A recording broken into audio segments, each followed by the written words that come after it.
नमस्कार दोस्तों, आप सभी का स्वागत है आपके अपने मनपसंद YouTube चैनल क्रेजी एग्जाम में। दोस्तों, जैसा कि आप स्क्रीन पर देख सकते हैं, आज हम डिस्कस करेंगे अक्षांश और देशांतर रेखाओं के बारे में। आपके आने वाले एग्जाम में इस टॉपिक से कोई भी क्वेश्चन आ सकता है और इस वीडियो के अंदर हम डिटेल में अक्षांश और देशांतर रेखाएं, साथ में इससे रिलेटेड जो क्वेश्चंस हैं उनको भी डिस्कस करेंगे। तो चलिए स्टार्ट करते हैं आज की वीडियो। सबसे पहले बात करेंगे कि अक्षांश और देशांतर रेखाएं क्या होती हैं। दोस्तों, आप सभी ने ग्लोब के बारे में सुना होगा। यह पृथ्वी का एक मॉडल होता है जिसकी हेल्प से हम पृथ्वी को स्टडी करते हैं। अलग अलग भौगोलिक जो स्थिति है उसको हम स्टडी करते हैं। तो इस ग्लोब के ऊपर जो आप ये लाइंस देख सकते हैं, जैसे ये वाली लाइंस देख सकते हैं, ये वाली लाइंस देख सकते हैं, इनको हम क्या कहते हैं? जो पश्चिम से पूर्व की ओर ये लाइंस जा रही है इनको क्या कहा जाता है? अक्षांश रेखाएं। जो नॉर्थ पोल से साउथ पोल की तरफ लाइंस जा रही है इनको क्या कहा जाता है? देशांतर रेखाएं। जो ये अक्षांश और देशांतर रेखाएं होते हैं, ये किसी भी लोकेशन की इंफॉर्मेशन जानने के लिए बहुत ही ज़्यादा जरूरी होती है। किसी भी जगह का मौसम कैसा है, वहाँ की जलवायु कैसी है, कैसे वहाँ पर दिन और रात है, टेम्परेचर कैसा रहता है, मतलब हर एक अगर जानकारी की बात करते हैं तो वो सारा का सारा जो इन्फॉर्मेशन का डाटा है वो हमें इन अक्षांश और देशांतर रेखाओं की स्टडी से मिलता है। अब बात करेंगे कि अक्षांश रेखाएं होती क्या है। जैसे मैंने आपको बताया कि ग्लोब के ऊपर जो कुछ एक काल्पनिक लाइन है, आपको ये भी याद रखना है, पृथ्वी के ऊपर ऐसी कोई लाइंस नहीं बनी हुई है। सिर्फ इनको स्टडी करने के लिए पृथ्वी की भौगोलिक स्थिति को, तो जो हमारा ग्लोब होता है उसके ऊपर हम क्या करते हैं? काल्पनिक इमेजिनरी कुछ लाइंस ड्रॉ करते हैं जिसकी हेल्प से किसी पर्टिकुलर जगह की हमें लोकेशन की इंफॉर्मेशन मिलती है। इन्हीं को हम क्या कहते हैं? अक्षांश और देशांतर रेखाएं कहते हैं। अक्षांश रेखाओं को इंग्लिश में लैटिट्यूड कहा जाता है और देशांतर रेखाओं को लॉन्गिट्यूड कहा जाता है। ये चीज़ आपको याद रखनी है। तो बात करेंगे अक्षांश रेखाओं की। अक्षांश रेखाएं क्या होती हैं, इनकी डेफिनेशन क्या होती है। तो अक्षांश रेखाओं की जब बात करते हैं तो विषुवत रेखा, तो यहाँ पर एक वर्ड आया विषुवत रेखा। विषुवत रेखा का मतलब क्या है? जो ये सेंटर में आप ये लाइन देख सकते हैं जो पृथ्वी को दो इक्वल पार्ट्स के अंदर क्या करती है? डिवाइड करते हैं। इसको हम क्या कहते हैं? विषुवत रेखा कहते हैं। इंग्लिश में इसको इक्वेटर कहा जाता है और दूसरे शब्दों में मतलब दो अलग से एक नाम भी होता है, इसको भूमध्य रेखा भी कहते हैं। तो इसमें बताया गया है कि जो अक्षांश रेखाएं हैं वो क्या है? विषुवत रेखा के समानांतर ग्लोब पर पश्चिम से पूर्व की तरफ खींची गई रेखा है जिसको हम क्या कहते हैं? अक्षांश रेखाएं कहते हैं। मतलब क्या है कि भूमध्य रेखा के समानांतर जो रेखाएं खींची जाती हैं उनको हम क्या कहते हैं? अक्षांश रेखाएं कहते हैं। दूसरी बात है देशांतर रेखाएं। देशांतर रेखाओं की यहाँ पर क्या बात की गई है? अक्षांश रेखा के लंबवत, लंबवत का मतलब क्या होता है? परपेंडिकुलर, मतलब 90 डिग्री का जो एंगल बनता है। तो अक्षांश रेखा के लंबवत उत्तरी ध्रुव तथा दक्षिणी ध्रुव को मिलाने वाली रेखा को क्या कहा जाता है? देशांतर रेखाएं कहा जाता है। तो आपको ये चीज याद रखनी है कि अक्षांश रेखाएं क्या होती है? जो आपकी भूमध्य रेखा है इसके जो पैरेलल रेखाएं चलती हैं उनको हम क्या कहते हैं? अक्षांश रेखाएं कहते हैं। और इनके जो परपेंडिकुलर लाइन चलती हैं उनको हम क्या कहते हैं? देशांतर रेखाएं कहते हैं। एक चीज आपको यहाँ पे पता होनी चाहिए कि जो आपकी अक्षांश रेखाएं हैं, लैटिट्यूड लाइंस हैं, ये क्या होती हैं? कंप्लीट एक सर्कल फॉर्म करती हैं। ये चीज आपको याद रखनी है, क्या करती हैं? कंप्लीट सर्कल फॉर्म करती हैं। लेकिन जो आपकी देशांतर रेखाएं हैं वो क्या होती हैं? सेमी सर्कल फॉर्म में होती है। ये चीज आपको याद रखनी है। जैसे कि आप देख भी सकते हो कि जो आपकी देशांतर रेखाएं हैं वो कहाँ से शुरू होती है? नॉर्थ पोल से शुरू होती है और साउथ पोल पे खत्म हो जाती है। ठीक है, ये चीज आपको याद रखनी है। साथ में एक और बात इनके बारे में कि जो अक्षांश रेखाएं होती हैं उनको पैरेलल लाइंस भी कहा जाता है। ये चीज आपको याद रखनी है। इनको क्या कहा जाता है? पैरेलल लाइंस भी कहा जाता है। ठीक है, उसके बाद कुछ एक बातें इनके बारे में यहाँ पर मैं आपको डिस्कस करना चाहूंगा कि भाई जो अक्षांश रेखाएं होती हैं, जैसे ये वाली रेखा है, ये वाली रेखा है या कोई भी रेखा है, तो इनके बीच की जो आपस की दूरी है, कोई भी दो रेखा ले लो, उनके बीच में हमेशा कैसी रहती है? सेम रहती है। ये चीज आपको याद रखना है कि भाई कोई भी लाइन्स हो, कोई सी भी अक्षांश हो, उनके बीच की दूरी धरातल पर हमेशा क्या होती है? सेम होती है। लेकिन अगर हम बात करते हैं देशांतर रेखाओं की, तो देशांतर रेखाओं की जो दूरी है, अगर हम विषुवत रेखा की तरफ जाएंगे तो इनके बीच का गैप क्या होता रहेगा? बढ़ता रहेगा। लेकिन अगर हम पोल्स की बात करेंगे तो इनका जो गैप है वो बिल्कुल मिनिमम हो जाता है। ये दो बातें इनके अंदर मेन है कि जो आपको पता होनी चाहिए कि अक्षांश रेखाएं समांतर रेखाएं होती हैं, लेकिन जो देशांतर रेखाएं वो समांतर रेखाएं नहीं होती हैं। ठीक है, उसके बाद बात करते हैं कि भी जो अक्षांश रेखाएं हैं उनके बारे में कुछ महत्वपूर्ण तथ्य क्या क्या हैं जो आपके एग्जामिनेशन में आपकी हेल्प करते हैं। क्योंकि कोई भी जो क्वेश्चन पूछा जाता है फैक्ट से पूछा जाता है, तथ्य से रिलेटेड होता है। तो सबसे पहले अगर बात करें कि पहला पॉइंट है, सभी अक्षांश रेखाएं ग्लोब पर शुद्ध पूर्व पश्चिम दिशा में खींची हुई होती हैं। तो आपको याद रखना है, हमारी जो पृथ्वी है पश्चिम से पूर्व दिशा में घूमती है, तो जितनी भी अक्षांश रेखाएं हैं वो शुद्ध पूर्व पश्चिम दिशा में खींची हुई होती है। सेकंड पॉइंट है, सभी अक्षांश रेखाओं में केवल भूमध्य रेखा ही वृत्त वृत्त ग्रेट सर्कल होती है।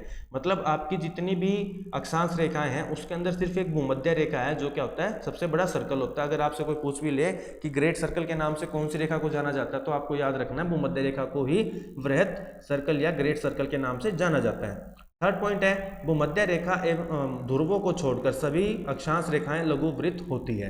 इसमें कहा गया है कि देखिए आपको पता है कि भूमध्य रेखा को हम क्या कहते हैं, ग्रेट सर्कल कहते हैं। यहाँ पर ये कहता है कि भूमध्य रेखा और ध्रुवों पर जो अक्षांश रेखा हैं उनको छोड़कर सभी के सभी कैसे हैं, लघु वृत्त है। मतलब क्या है कि जो आपके ध्रुव हैं, नॉर्थ पोल और साउथ पोल है, उनके ऊपर इनको पॉइंट मात्र माना जाता है, इनको सर्कल के रूप में नहीं देखा जाता अक्षांश रेखाओं को। फोर्थ पॉइंट है भूमध्य रेखा के दोनों ओर अक्षांशीय वृत्त छोटे होते जाते हैं। जैसे कि आपने अभी पीछे भी देखा था कि जो आपकी भूमध्य रेखा है, ये वाली रेखा है, इसके इधर जाओगे नॉर्थ में या साउथ में जाओगे तो जो ये सर्कल्स है इनका जो व्यास है वो क्या होता रहता है, धीरे धीरे कम होता चला जाता है और नॉर्थ पोल पर जाके बिल्कुल मिनिमम हो जाता है। तो यही बात की गई है कि जैसे जैसे आप भूमध्य रेखा से नॉर्थ में या साउथ में जाओगे तो इनकी जो व्यास है आपके अक्षांश का वो क्या होता रहेगा, घटता चला जाएगा। ठीक है। उसके बाद फिफ्थ पॉइंट है उत्तरी व दक्षिणी ध्रुव बिंदु मात्र होते हैं। मतलब क्या है कि जहां पर ये उत्तरी ध्रुव अक्षांश है और दक्षिणी ध्रुव अक्षांश है वहां पर ये मतलब पॉइंट के मात्र है, वहां पर आप इनको सर्कल के मात्र नहीं देख सकते हैं। सिक्स पॉइंट है अक्षांश रेखाओं का अधिकतम मान 90 डिग्री उत्तर या 90 डिग्री दक्षिण तक होता है। आपसे पूछ सकता है कि भाई जैसे आपको याद भी रखना है जो भूमध्य रेखा है इसका जो मान है वो क्या है, 0 डिग्री है। आपकी चीज याद रखना 0 डिग्री अक्षांश है। 0 डिग्री अक्षांश के नाम से किसको जाना जाता है, भूमध्य रेखा या इक्वेटर या विषुवत रेखा को जाना जाता है। अगर मैक्सिमम डिग्री की अगर हम बात करते हैं अक्षांश रेखाओं की, वो कितनी हो सकती है, 90 डिग्री नॉर्थ या 90 डिग्री साउथ हो सकते हैं, इससे ज्यादा ये नहीं जा सकता। ये चीज आपको याद रखनी है। ठीक है। उसके बाद सभी अक्षांश रेखाएं समान दूरी 1 डिग्री के अंतराल पर लगभग 111 किलोमीटर पर खींची जाती हैं। आपको ये पता होना चाहिए कि अगर टोटल अगर हम बात करें कि अक्षांश रेखाएं कितनी है तो टोटल 181 है। ये चीज आपको याद रखनी है। एक तो क्या है आपकी 0 डिग्री है, बाकी 1 से लेके 90 तो उत्तरी गोलार्ध में और 1 से लेके 90 तक आपके दक्षिणी गोलार्ध में। मतलब यहाँ पर कितनी होगी, 90 + 90 = 180 और एक आपकी क्या है विषुवत रेखा। तो टोटल आपकी जो कितनी बन जाती है यहाँ पर 181 रेखाएं बन जाती हैं। और आपको याद रखना है कि इन सभी के बीच की दूरी कैसी होती है, समान होती है। और इसका मान कितना है, 1 डिग्री। अगर किलोमीटर की बात करते हैं तो लगभग धरातल पर जो वैल्यू आती है इसकी 111 किलोमीटर आती है। तो आपको याद रखना है कि धरातल पर अक्षांश रेखाओं के बीच की दूरी कितनी होती है, 111 किलोमीटर। अगर डिग्रीज में बात करता है तो सभी की सभी कितने डिग्री पर है, 1 डिग्री के गैप पर मौजूद है। उसके बाद बात करेंगे कि भूमध्य रेखा, कर्क रेखा और मकर रेखा क्या होते हैं, क्योंकि बहुत ज्यादा इंपॉर्टेंट ये टॉपिक है, भूमध्य रेखा, कर्क रेखा और मकर रेखा। तो सबसे पहले हम जानेंगे कि भूमध्य रेखा क्या होती है, जो अभी हमने डिस्कस भी किया है। पृथ्वी की सतह पर उत्तरी ध्रुव तथा दक्षिणी ध्रुव से समान दूरी पर स्थित एक काल्पनिक रेखा को हम क्या कहते हैं, भूमध्य रेखा कहते हैं। कि जो आपका नॉर्थ पोल है, आपका साउथ पोल है, इससे सेम डिस्टेंस पर क्या होती है, एक रेखा मौजूद होती है जिसको हम क्या कहते हैं, भूमध्य रेखा, विषुवत रेखा या इक्वेटर के नाम से जानते हैं। साथ में इसको 0 डिग्री अक्षांश के नाम से भी जाना जाता है। ये चीज आपको याद रखना है।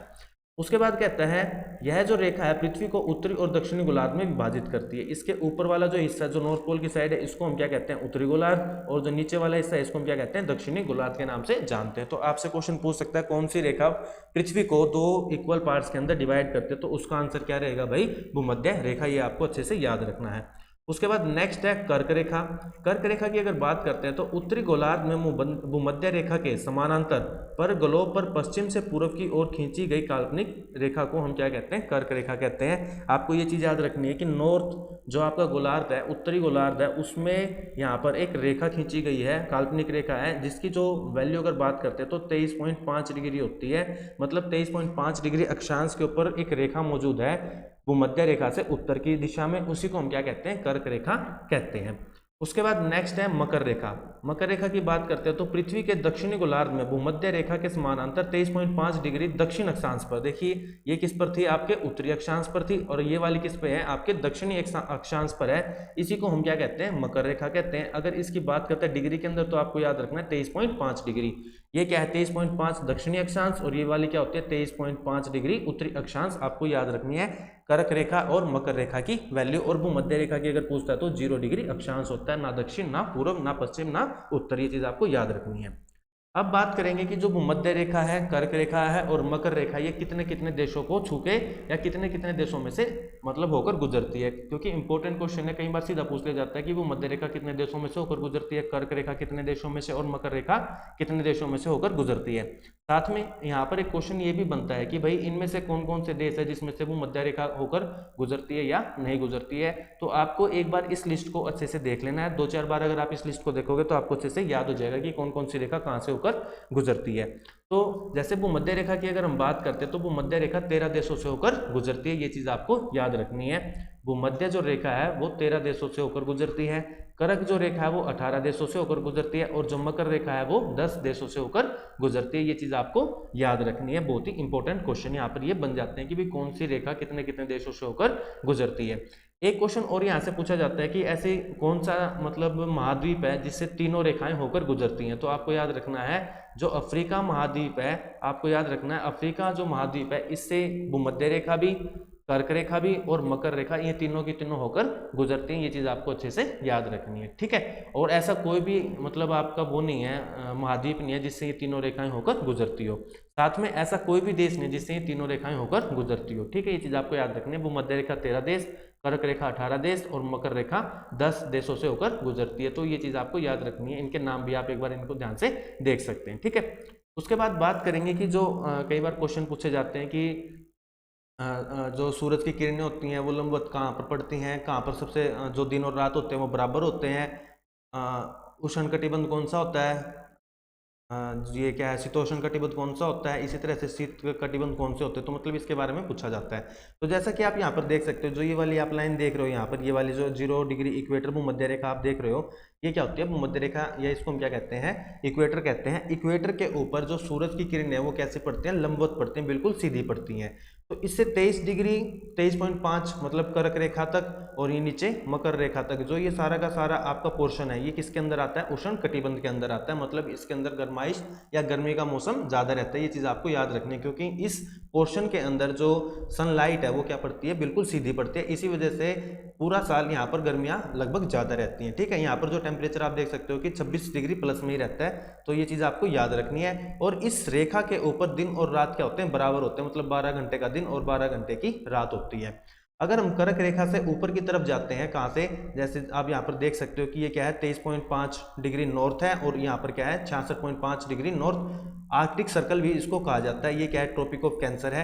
ट्रॉपिक ऑफ कैंसर से लेके आर्कटिक सर्कल के बीच का जो एरिया उसको हम क्या कहते हैं, उत्तर शीतोष्ण कटिबंध कहते हैं। क्या कहेंगे भाई इसको, उत्तर शीतोष्ण कटिबंध कहते हैं। यहाँ पर जैसे जैसे आप पोल की तरफ जाओगे जो टेम्परेचर है वो क्या होता रहेगा, कम होता रहेगा, ठीक है। ऐसे ही अगर दक्षिण में बात करते हैं तो 23.5 डिग्री ट्रॉपिक ऑफ कैप्रिकॉर्न से लेके 66.5 अंटार्कटिक सर्कल या अंटावृत्त तक अगर हम बात करेंगे तो इसको भी क्या कहते हैं, ये क्या है, वो क्या था, उत्तर के अंदर मतलब नॉर्थ पोल की साइड वाला शीतोष्ण कटिबंध है, और ये वाला कैसा है, दक्षिण शीतोष्ण कटिबंध है। तो ये चीज आपको याद रखनी है। अगर बात करते हैं शीत कटिबंध की तो वो आपको याद रखना है 66.5 से लेके 90 डिग्री नॉर्थ में, और साउथ की अगर बात करते हैं तो 66.5 डिग्री साउथ से लेके 90 डिग्री साउथ पोल तक आपको याद रखना है शीत कटिबंध कहलाता है। तो आपको याद रखना है उष्ण कटिबंध का मतलब क्या है, जो आपकी कर्क रेखा है, भूमध्य रेखा है और मकर रेखा, इसके बीच का जो एरिया होता है वो क्या कहलाता है, आपका उष्ण कटिबंध। आपके जो आर्कटिक सर्कल है और आपकी कर्क रेखा, इसके बीच का जो एरिया होता है उसको उत्तर शीतोष्ण कटिबंध कहते हैं, और इससे ऊपर जो आ जाता है आपके पोल्स वाला एरिया उसको हम शीत कटिबंध कहते हैं। ऐसे ही आपका जो एरिया है मकर रेखा और अंटार्कटिक सर्कल के बीच का, इसको हम क्या कहते हैं, दक्षिण शीतोष्ण कटिबंध कहते हैं, और जो पोल वाला एरिया जाता है उसको दक्षिण शीत कटिबंध कहा जाता है। ये चीज आपको याद रखनी है। अब बात करते हैं कि ज्यादा जो टेम्परेचर है, मतलब कम टेम्परेचर सबसे, वो कहाँ पर रहता है। नॉर्थ पोल की अगर बात करते हैं तो यहाँ पर जो मैक्स मतलब माइनस में टेम्परेचर दिखाया गया वो कितना, -23 डिग्री तक रहता है। लेकिन अगर साउथ पोल की बात करते हैं तो यहाँ पर जो टेम्परेचर है वो -33 डिग्री सेल्सियस तक चला जाता है। ये चीज़ आपको याद रखनी है। मतलब अंटार्कटिक के अंदर, अंटार्कटिक वाली जो जगह है वहाँ पर क्या है, टेम्परेचर बहुत ही कम रहता है, ठीक है। उसके बाद एक क्वेश्चन ये भी पूछा जाता है कि कौन से गोलार्ध में सबसे बड़ा दिन और सबसे बड़ी रातें होती हैं। तो ये चीज़ आपको पूछनी है कि किस दिन होती हैं। अगर हम बात करें कि ट्रॉपिक ऑफ कैंसर की बात करते हैं, कर्क रेखा की बात करते हैं, तो इसके अंदर बताया गया है कि जो ट्रॉपिक ऑफ कैंसर है या जो इस तरफ वाला एरिया है, इसके अंदर जून महीने के अंदर दिन क्या होता है, सबसे बड़ा होता है। जैसे कि आप देख भी सकते हो कि गर्मियों के दिनों में, जून के महीने में जो ट्रॉपिक ऑफ कैंसर है इसके ऊपर जो सनरेज है वो बिल्कुल स्ट्रेट पड़ती है, बिल्कुल सीधी पड़ती है। इसी वजह से यहाँ पर जो दिन होता है वो क्या होता है, सबसे बड़ा हो जाता है। और किस तारीख को ये चीज़ देखी जाती है, 21 जून का जो दिन होता है वो सबसे बड़ा होता है उत्तरी गोलार्ध में। मतलब जो ये ट्रॉपिक ऑफ कैंसर वाला एरिया है इसके अंदर उत्तरी गोलार्ध इसको कहेंगे, उत्तरी गोलार्ध के अंदर 21 जून को दिन सबसे बड़ा होता है और रात क्या होती है, सबसे छोटी होती है। ये चीज आपको याद रखनी है। अगर हम बात करते हैं दक्षिण गोलार्ध की अगर बात करते हैं तो सबसे बड़ा जो दिन होता है वो 22 दिसंबर को होता है और सबसे छोटी जो रात होती है वो 22 दिसंबर को होती है। तो ये चीज़ याद रखनी है। और ऐसा क्यों होता है? क्योंकि 21 जून वाले दिन क्या होता है कि जो कैंसर, ट्रॉपिक ऑफ कैंसर है, कर्क रेखा है, इसके ऊपर सनलाइट या सन की जो रेज है वो क्या पड़ते हैं, बिल्कुल सीधी पड़ते हैं। इसी वजह से यहाँ 21 जून के दिन क्या होता है, दिन सबसे बड़ा होता है। लेकिन अगर हम दक्षिण गोलार्ध की बात करते हैं तो सर्दियों के दिनों में दिसंबर के महीने में 22 दिसंबर को जो सनरेज है वो मकर रेखा के ऊपर क्या पड़ते हैं, बिल्कुल सीधी पड़ते हैं। इसी वजह से यहाँ पर जो दिन है वो सबसे बड़ा होता है दक्षिण गोलार्ध में 22 दिसंबर के दिन, और रातें क्या होती हैं यहाँ पर छोटी होती है। तो ये चीज आपको याद रखनी है। दोनों पॉइंट यहाँ से आपके क्लियर हो गए हैं। उसके बाद बात करेंगे कि जो देशांतर रेखाएं हैं वो क्या होती हैं और कैसे कैसे इनके महत्वपूर्ण तथ्य हैं। सबसे पहले बात करेंगे कि उत्तरी ध्रुव से दक्षिणी ध्रुव के बीच खींची जाने वाली मध्याह्न रेखा को देशांतर रेखा कहा जाता है। तो इनका दूसरा नाम क्या है, मध्याह्न रेखा। आपको याद रखना है, इस नाम से भी यहाँ पर क्वेश्चन पूछ सकते हैं। मध्याह्न रेखा मतलब क्या है कि जो देशांतर रेखा है उन्हीं को हम क्या कहते हैं, मध्याह्न रेखा भी कहते हैं। देशांतर रेखाओं की लंबाई समान होती है। तो आपको ये चीज याद रखनी है कि जो देशांतर रेखाएं हैं उनकी लंबाई कैसी होती है, समान होती है। लेकिन अक्षांश रेखाओं की लंबाई समान नहीं होती है। अगर नॉर्थ पोल पे बात करेंगे तो बिल्कुल कम होती है, और बीच में इक्वेटर पे आने के बाद उनकी जो लंबाई है वो बहुत ज्यादा हो जाती है, उनका व्यास बढ़ता जाता है, और पोल्स की तरफ जाने पर वो घटता जाता है। लेकिन देशांतर रेखाओं के साथ ऐसा नहीं है, इन सभी की लंबाई कैसी होती है, समान होती है। लेकिन ये समांतर नहीं होती हैं, और अक्षांश जो रेखाएं वो समांतर होती हैं। उसके बाद बात करता है, जब हम विषुवत रेखा से ध्रुवों की ओर जाते हैं तो किन्हीं दो देशांतर रेखाओं के मध्य की दूरी क्रमशः कम होती जाती है। इसके कहने का मतलब क्या है कि जैसे आपने देखा भी था कि जो इक्वेटर है, इक्वेटर से अगर हम पोल्स की साइड में जाते हैं, देखो जैसे आप ये देख सकते हो कि कोई भी दो हमारे पास क्या है, देशांतर रेखाएं हैं, तो एक ये है और एक ये है। जैसे यहाँ पर इक्वेटर पे यहाँ पर इनका जो डिस्टेंस है वो कितना है, मैक्सिमम। लेकिन जैसे आप साउथ पोल या नॉर्थ पोल की तरफ जाओगे तो इनके बीच का जो डिस्टेंस है वो क्या होता रहेगा, कम होता रहेगा। यहाँ पर ये बात बताई गई है, ठीक है। और ध्रुव पर जाकर ये शून्य हो जाती है। ये चीज आपको याद रखनी है कि अगर ध्रुव के ऊपर पूछता है कि दो देशांतर रेखाओं के बीच की दूरी क्या होती है, कितनी होती है, शून्य, क्योंकि वहां पर आपस में जाके मिल जाती है। उसके बाद बात बताता है, इंपॉर्टेंट क्वेश्चन है ये भी, दो देशांतर के मध्य सर्वाधिक 111.32 किलोमीटर की दूरी होती है, और वो कहां पर होती है, भूमध्य रेखा पर होती है। मैंने आपको बताया कि भूमध्य रेखा पर क्या होता है, जो देशांतर रेखाएं हैं उनके बीच का जो गैप होता है वो मैक्सिमम होता है, और वो कितना होता है, 111.32 किलोमीटर होता है, और कहां पर होता है, भूमध्य रेखा पर होता है। पृथ्वी पर कुल देशांतरों की संख्या 360 है। आपको ये चीज याद रखनी है, कुल देशांतरों की जो रेखा वो कितनी है, 360 है, और 360 डिग्री ही हम पढ़ते हैं कि एक कंप्लीट रोटेशन के अंदर आता है। अक्षांश रेखाओं के बारे में बताया था, तो टोटल अक्षांश रेखाएं कितनी है, 181 है। ये चीज आपको याद रखनी है। उसके बाद फिफ्थ पॉइंट है 0 डिग्री देशांतर। जैसे 0 डिग्री अक्षांश को हम क्या कहते हैं, वो मध्य रेखा कहते हैं, ऐसे 0 डिग्री अक्षांश देशांतर, क्योंकि इसकी कोई पहचान करने का कोई तरीका नहीं है, क्योंकि वो मध्य रेखा तो क्या है कि नॉर्थ पोल और साउथ पोल के हिसाब से इक्वल डिस्टेंस पे हमने मेजर कर रखी है, उसी को हम क्या कहते हैं, भूमध्य रेखा या 0 डिग्री अक्षांश कहते हैं। लेकिन सारी की सारी देशांतर रेखाओं का जो लेंथ है वो सारी क्या है, इक्वल है। इसी वजह से किसी को एक को डिफाइन करना मुश्किल था, तो एक तरह से एक लाइन को हमने मान लिया स्टार्टिंग में कि भाई उसको क्या कहते हैं, 0 डिग्री देशांतर कह देते हैं। तो ये बताता है कि 0 डिग्री देशांतर जो इंग्लैंड के ग्रीनविच स्थान से गुजरती है उसे ग्रीनविच रेखा कहते हैं। तो 0 डिग्री देशांतर का दूसरा नाम क्या हो गया, ग्रीनविच रेखा इसको कहते हैं। यह देशांतर को Greenwich mean time, prime meridian या जीएमटी माना जाता है। तो आपको याद रखना है, इस जो 0 डिग्री देशांतर है इसका दूसरा नाम क्या है, ग्रीनविच रेखा भी है, और इसी को हम क्या कहते हैं, ग्रीनविच मीन टाइम के नाम से भी जानते हैं, या प्राइम मेरिडियन के नाम से भी जानते हैं, जीएमटी के नाम से इसको जाना जाता है।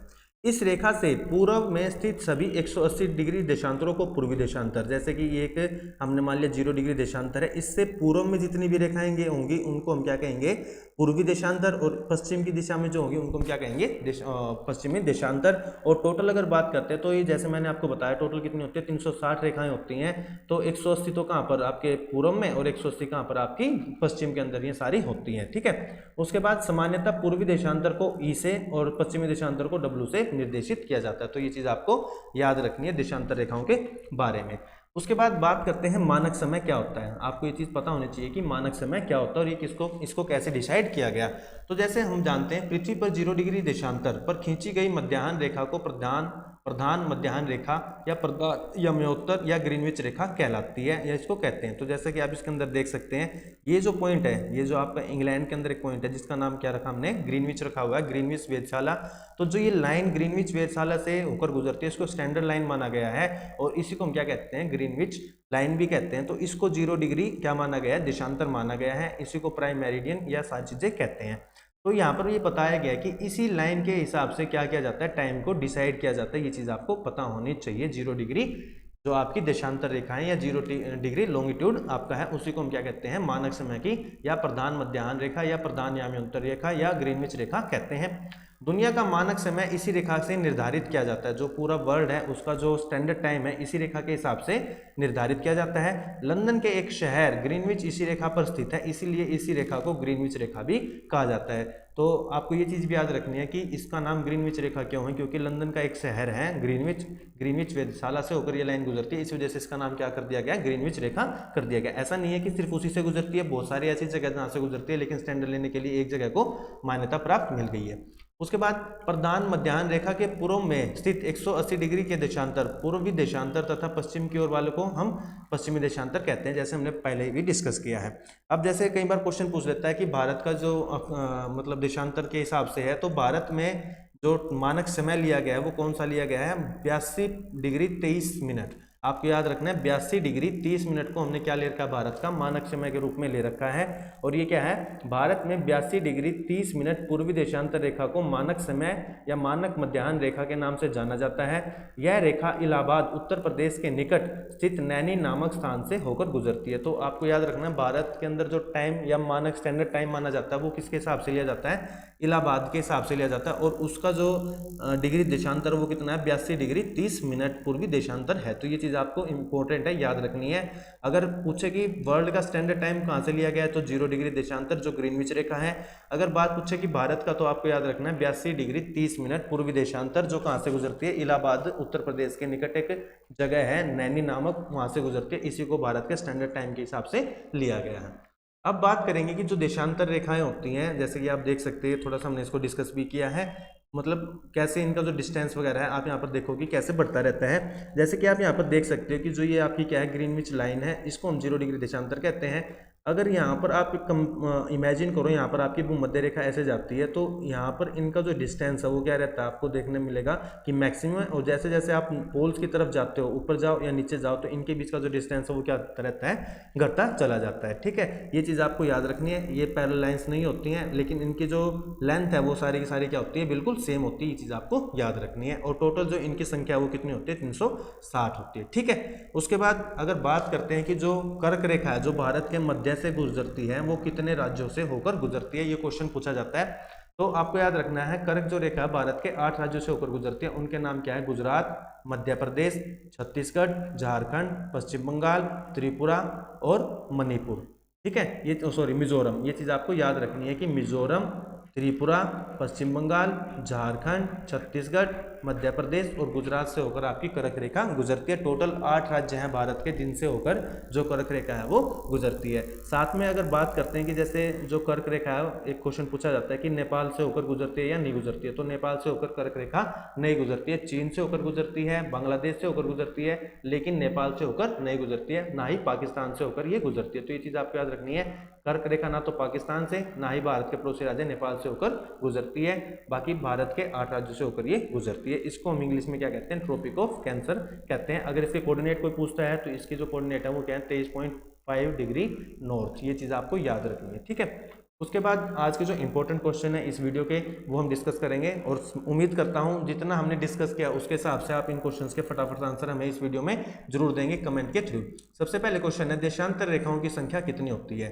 तो अभी हमने डिस्कस किया कि जो देशांतर रेखाएं हैं उनकी संख्या कितनी होती है, 360 होती है। ये चीज आपको याद रखनी है। टोटल देशांतर रेखाएं कितनी है, 360। जो ग्रीनविच लाइन है उसका जो मतलब जो उसकी डिग्री है या उसके जो कोऑर्डिनेट्स है वो क्या है, 0 डिग्री देशांतर है। ये चीज आपको याद रखनी है। और ये कहाँ से होकर गुजरती है, लंदन के एक ग्रीनविच वेधशाला है वहां से होकर गुजरती है, जिसकी वजह से इसको क्या कहा जाता है, ग्रीनविच लाइन कहा जाता है। उसके बाद नेक्स्ट क्वेश्चन है, पृथ्वी के उत्तरी ध्रुव तथा दक्षिणी ध्रुव को मिलाने वाली रेखाओं को क्या कहा जाता है।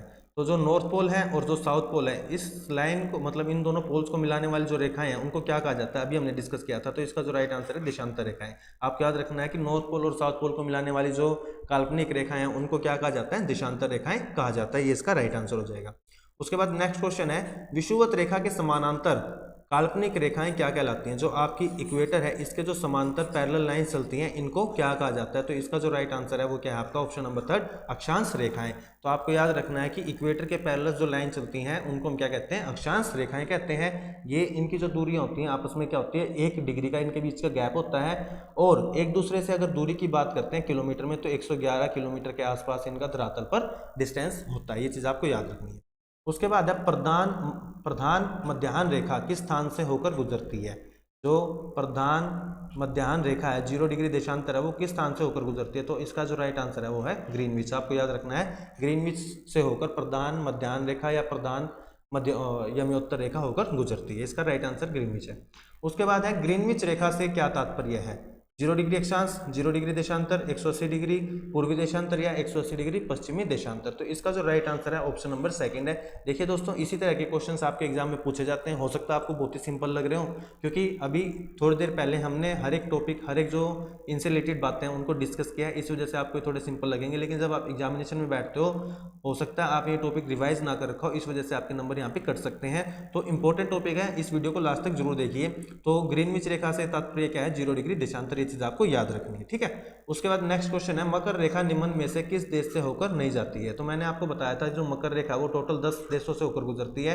तो इसमें से बताना है कि कौन से देश से होकर वो नहीं गुजरती है। जैसे कि आप लिस्ट में देख सकते हो, तो सिर्फ एक फिलीपींस ऐसा देश है जो इस लिस्ट में मौजूद नहीं है। तो आपको याद रखना है मकर रेखा फिलीपींस से होकर नहीं गुजरती है। दक्षिण अफ्रीका से भी जाती है, अर्जेंटीना से भी और चिली देश से भी जाती है, लेकिन फिलीपींस से नहीं जाती है, ठीक है। उसके बाद पृथ्वी 1 घंटे में कितने देशांतर घूम लेती है। यहाँ पर पूछा गया है कि 1 घंटे में पृथ्वी कितने देशांतर घूमती है। तो दोस्तों इसको क्रैम करने की जरूरत नहीं है। आपको पता है कि जैसे अगर हम 0 डिग्री देशांतर की बात करते हैं, पृथ्वी 24 घंटे में एक चक्कर पूरा करती है। इसका मतलब 24 घंटे में वो कितने डिग्री घूम जाती है, 360 डिग्री घूम जाती है। इसका मतलब 1 घंटे में वो कितना डिग्री घूम जाएगी, इसको डिवाइड कर देते हैं 360 बटे में अगर 24 करते हैं, तो ये आएगा यहाँ से 12 और ये आ जाएगा 180, 12 यहाँ पर आ जाएगा 15। तो आपको याद रखना है कि पृथ्वी 1 घंटे में कितना डिग्री घूम जाती है, 15 डिग्री घूम जाती है। यहाँ से इसका राइट आंसर क्या हो जाएगा, 15 डिग्री। तो ये कुछ एक मैथमेटिकल्स है जो आपको आना चाहिए। जैसे सिंपल से मैं बता रहा हूँ आपको दोबारा से कि जो पृथ्वी है अगर एक मतलब पूरे दिन की बात करते हैं, 24 घंटे में कितना डिग्री घूमती है, 360 डिग्री घूमती है। 1 घंटे के अंदर निकालेंगे तो 360 बटे आप क्या कर दोगे 24, तो यहाँ से आ जाएगा 15 डिग्री। तो आपसे ये पूछा गया कि 1 घंटे में कितने डिग्री घूमती है, तो इसका राइट आंसर क्या आ जाएगा, 15 डिग्री। ये चीज़ आपको याद रखनी है। उसके बाद है दक्षिणी ध्रुव का अक्षांश क्या है, 70 डिग्री, 80 डिग्री, 90 डिग्री या 0 डिग्री। तो इसका जो 100 डिग्री, इसका जो राइट आंसर है वो क्या है, 90 डिग्री। तो आपको याद रखना है दक्षिण ध्रुव हो या उत्तरी ध्रुव हो, नॉर्थ पोल हो या साउथ पोल हो, दोनों के जो कोऑर्डिनेट्स हैं वो क्या है, 90 डिग्री अक्षांश है। उत्तर के लिए नॉर्थ लग जाएगा और दक्षिण के लिए यहाँ पर साउथ लग जाएगा। इससे ज्यादा डिफरेंस यहाँ पर कोई भी नहीं है, ठीक है। उसके बाद नेक्स्ट क्वेश्चन है, निम्नलिखित में से किन देशों के समूह से भूमध्य रेखा गुजरती है। तो इसका जो राइट आंसर है वो है कोलंबिया, केन्या और इंडोनेशिया। इन तीनों देशों से क्या है आपके मतलब इस लिस्ट के अंदर जो ये भूमध्य रेखा है वो होकर गुजरती है। भूमध्य रेखा की अगर कोऑर्डिनेट की बात करते हैं तो इसको क्या कहते हैं, 0 डिग्री अक्षांश रेखा भी कहते हैं। ये चीज आपको याद रखनी है। विषुवत रेखा भी कहते हैं और इसको इंग्लिश में इक्वेटर भी कहा जाता है। तो इक्वेटर कोलंबिया, केन्या और इंडोनेशिया तीनों देशों से होकर गुजरती है। उसके बाद है निम्न में से किसका मिलान गलत किया गया है। ऑप्शन से मतलब आपके यहाँ पर कर्क रेखा 23.5 डिग्री उत्तरी अक्षांश, बिल्कुल ठीक है। मकर रेखा 66 से 1/2 उत्तरी अक्षांश, तो ये वाला जो आपका ऑप्शन है ये गलत है, क्योंकि मकर रेखा की अगर बात करते हैं तो इसके जो कोऑर्डिनेट है वो क्या है, 23.5 डिग्री साउथ मतलब अक्षांश है। तो यहाँ पर क्या दे रखा है, 66.5 डिग्री उत्तरी अक्षांश दे रखा है, जो कि गलत है। तो आपको याद रखना है सिर्फ एक ये सेकंड वाला जो ऑप्शन है यहाँ पर क्या है, गलत है। इसका यहाँ पर क्या आना चाहिए था, 23 सही 1/2 उत्तरी दक्षिणी अक्षांश आना चाहिए था। अंतरराष्ट्रीय दिनांक रेखा 0 डिग्री रेखा है, इसको हम देशांतर रेखा भी कह सकते हैं, ठीक है। तो ये भी गलत है भाई, ये वाला भी ऑप्शन गलत दे रखा है इसके अंदर, ठीक है ना, क्योंकि दिनांक रेखा की जो तिथि रेखा है वो क्या होती है, 180 डिग्री देशांतर होती है। तो ये वाला ऑप्शन भी क्या है इसका गलत है, ठीक है। ये चीज आपको याद रखनी है। उसके बाद दक्षिण ध्रुव वृत्त, ये वाला ऑप्शन भी क्या है इसका गलत, तो ये वाला नहीं आएगा इसका, इसका आएगा ये आपका मतलब सिर्फ फर्स्ट को छोड़ के बाकी सारे के सारे इसके ऑप्शन क्या है गलत हैं। ये चीज़ आपको याद रखनी है, इसके अंदर ऑप्शन गलत दे रखे हैं, ये नहीं आएगा इसका, ये तीनों के तीनों जो ऑप्शन दे रखे हैं वो गलत हैं, ये इसका राइट आंसर हो जाएगा। ठीक है, उसके बाद क्या है, कर्क रेखा कहाँ से नहीं गुजरती है, इनमें से कौन सा स्थान है जिसमें से कर्क रेखा नहीं गुजरती है। तो मैंने आपको बताया था नेपाल एक ऐसी जगह है, भारत का पड़ोसी राज्य है जहाँ से कर्क रेखा नहीं गुजरती है। एक तो नेपाल और एक पाकिस्तान से कर्क रेखा नहीं गुजरती है। बाकी 18 ऐसे देश है जिनसे कर्क रेखा गुजरती है, जैसे Mexico, Algeria, Mali, Mauritania, Egypt, Nigeria, Myanmar, UAE, Bahamas, Taiwan, Oman, Chad, चीन, बांग्लादेश, मोरक्को, सऊदी अरब, भारत और लीबिया, इन देशों से होकर गुजरती है। नेपाल और पाकिस्तान से यहाँ से होकर गुजरती ये रेखा नहीं है। उसके बाद है मानचित्र पर स्थित अक्षांश व देशांतर रेखाओं के बारे में निम्नलिखित में से कौन सा कथन सत्य है। दोनों समांतर रेखाएं हैं, देखिए अक्षांश और देशांतर रेखाएं आपस में क्या है लंबवत है, एक दूसरे को 90 डिग्री के एंगल पर काटते हैं, तो समांतर होना गलत है। दोनों एक दूसरे को लंबवत काटती है, तो ये इसका राइट आंसर है सेकंड ऑप्शन, दोनों एक दूसरे को क्या करती हैं 90 डिग्री के एंगल पर काटती हैं। इस पर क्या बताया गया थर्ड ऑप्शन के अंदर, दोनों ध्रुवों पर मिलती है, नहीं, जो आपकी इक्वेटर्स हैं जो आपकी अक्षांश रेखाएं हैं और जो देशांतर रेखाएं हैं, क्योंकि हमें पता है कि अक्षांश और देशांतर रेखाएं नॉर्थ पोल पे या साउथ पोल पे नहीं मिलती हैं, वो आपस में है ना बीच में मिल जाती हैं, वहाँ पर तो एक पॉइंट के मात्र हो जाती हैं। दोनों भूमध्य रेखा पर मिलती है, नहीं ऐसा भी नहीं है। ठीक है, ये चीज़ें आपको याद रखनी है। उसके बाद नेक्स्ट क्वेश्चन है, यहाँ पर दिन तथा रात एक समान होते हैं, कौन सी ऐसी जगह है जहाँ पर दिन और रात एक समान होते हैं। प्रमुख में उत्तर 0 डिग्री देशांतर, नहीं ऐसा नहीं है। Antarctica, north pole south pole, ना ऐसा नहीं है। भूमध्य रेखा, तो आपको याद रखना है 0 डिग्री अक्षांश रेखा, जो 0 डिग्री अक्षांश रेखा है उसके ऊपर ही क्या होते हैं दिन और रात बराबर होते हैं, 12 घंटे का दिन और 12 घंटे की रात होती है। ठीक है, उसके बाद है निम्नलिखित नगरों में से कौन सा एक भूमध्य रेखा के सर्वाधिक निकट नगर है। तो इसका जो राइट आंसर है वो है सिंगापुर। आपको ये चीज़ याद रखनी है, सबसे नज़दीक जो नगर लगता है भूमध्य रेखा के, इनमें से अगर बात करें तो वो कौन सा है, सिंगापुर है। ये चीज़ आपको याद रखनी है, वो सिटी मतलब सिंगापुर है। उसके बाद नेक्स्ट क्वेश्चन है, निम्नलिखित देशों पर विचार कीजिए, ऑस्ट्रेलिया, नामीबिया, ब्राजील और चिली, उपरोक्त में से किन किन से होकर मकर रेखा गुजरती है। तो मकर रेखा टोटल 10 देशों से होकर गुजरती है। तो इसके अंदर ऑस्ट्रेलिया, देखिए लिस्ट के अंदर ऑस्ट्रेलिया है, नामीबिया तो इसके अंदर ये भी है, ब्राजील भी है, और चिली की बात करें तो चिली भी है। तो इसका मतलब क्या है कि जो मकर रेखा इन चारों देशों से होकर गुजरती है, तो इसका जो राइट आंसर हो जाएगा वो ऑप्शन नंबर 4 हो जाएगा। 1, 2, 3 एंड 4 मतलब चारों देशों से होकर ये गुजरती है। उसके बाद नेक्स्ट क्वेश्चन है, मानचित्र व ग्लोब पर पाई जाने वाली प्रतिच्छेद रेखाओं को क्या कहते हैं। तो इसका जो राइट आंसर है वो क्या कहेगा, भौगोलिक रेखा जाल। तो आपको याद रखना है मानचित्र व ग्लोब पर जो प्रतिच्छेद रेखाएं पाई जाती हैं उनको हम क्या कहते हैं, भौगोलिक रेखा जाल कहते हैं। उसके बाद नेक्स्ट क्वेश्चन है, निम्नलिखित में से कौन सा वृत्त कहलाता है, मतलब ग्रेट सर्कल किसको कहा जाता है। वीडियो की स्टार्टिंग में हमने बताया था भूमध्य रेखा को ही क्या कहा जाता है, ग्रेट सर्कल कहा जाता है। तो इसका राइट आंसर क्या हो जाएगा, ऑप्शन नंबर 3, भूमध्य रेखा को बृहत वृत्त कहा जाता है या ग्रेट सर्कल के नाम से जाना जाता है। उसके बाद क्वेश्चन है, ट्रॉपिक ऑफ कैंसर निम्नलिखित में से क्या है, एक प्रकार की रक्त संबंधी बीमारी, कैंसर की रोकथाम का एक वैज्ञानिक उपकरण, या 23 डिग्री उत्तरी अक्षांश रेखा। तो इसका जो राइट आंसर है वो क्या है आपका 23 डिग्री उत्तरी अक्षांश रेखा, इसका राइट आंसर है। ट्रॉपिक ऑफ कैंसर या कर्क रेखा इसको कहा जाता है। ठीक है, उसके बाद नेक्स्ट क्वेश्चन है, ध्रुवों की तरफ जाने पर अक्षांश रेखाओं के व्यास की प्रकृति कैसी होती है। जैसा कि आप सब जानते हैं कि अगर हम इक्वेटर की बात करते हैं तो ये सबसे बड़ा अक्षांश है। इसके बाद अगर जैसे जैसे आप पोल्स की तरफ जाते रहोगे तो इनके बीच की जो इनका व्यास है वो क्या होता चला जाएगा, घटता जाएगा। तो इसका जो राइट आंसर है वो क्या आएगा आपका ऑप्शन नंबर 2, या घटता जाता है। ठीक है, उसके बाद नेक्स्ट क्वेश्चन है, धरातल पर 1 डिग्री अक्षांश की दूरी निम्न में से किसके बराबर होती है। ऑप्शन से 11 किलोमीटर, 111, 21 या 121। तो इसका जो राइट आंसर है फ्रेंड्स वो क्या है, 111 किलोमीटर। आपको याद रखना है कि सभी अक्षांशों के बीच की दूरी कैसी होती है, सेम होती है। 1 डिग्री यहाँ पर किसके इक्वल हो जाता है, 111 किलोमीटर के इक्वल हो जाता है। ये चीज़ आपको याद रखनी है। उसके बाद यहाँ पर पूछा गया, भूमध्य रेखा के अतिरिक्त कौन सी अक्षांश रेखा पृथ्वी को 2 बराबर भागों में विभाजित करती है। तो आपको मालूम है कि ऐसी कोई भी रेखा नहीं है जो मतलब भूमध्य रेखा को छोड़कर जो पृथ्वी को 2 इक्वल पार्ट्स के अंदर डिवाइड करती हो। तो इसका राइट आंसर क्या हो जाएगा आपका ऑप्शन नंबर 4, कोई भी अक्षांश ऐसा नहीं है जो क्या करता होगा, पृथ्वी को 2 इक्वल पार्ट्स के अंदर डिवाइड करता होगा। उसके बाद यहाँ पर पूछा गया है, एक देशांतर से दूसरे देशांतर के बीच कितना समय अंतराल होता है। कि जैसे मैंने आपको बताया कि टोटल जो देशांतर रेखाएं वो कितनी है, 360 है। अगर डिग्री की बात करते हैं तो 360 डिग्री। तो इसका मतलब एक देशांतर किसके बराबर हो गया, 1 डिग्री के बराबर हो गया। तो यहाँ पर पूछा गया है कि एक देशांतर से दूसरे देशांतर के बीच में जो समय अंतराल है वो कितना होता है। तो इसका जो राइट आंसर है वो क्या है, 4 मिनट है। और इसकी जो कैलकुलेशन है वो मैं आपको बता देता हूँ। जैसे हमने अभी डिस्कस किया था कि 1 घंटे में जो पृथ्वी है वो कितने देशांतर मूव कर जाती है, 15 डिग्री मूव कर जाती है। 1 घंटे का मतलब क्या है, 60 मिनट है। क्या है यहाँ पर 60 मिनट है, तो इसका मतलब क्या है, 60 मिनट इक्वल टू 15 डिग्री। या इसको हम लिख सकते हैं कि 15 डिग्री इक्वल टू, यहाँ पर लिखिए 15 डिग्री इक्वल टू 60 मिनट।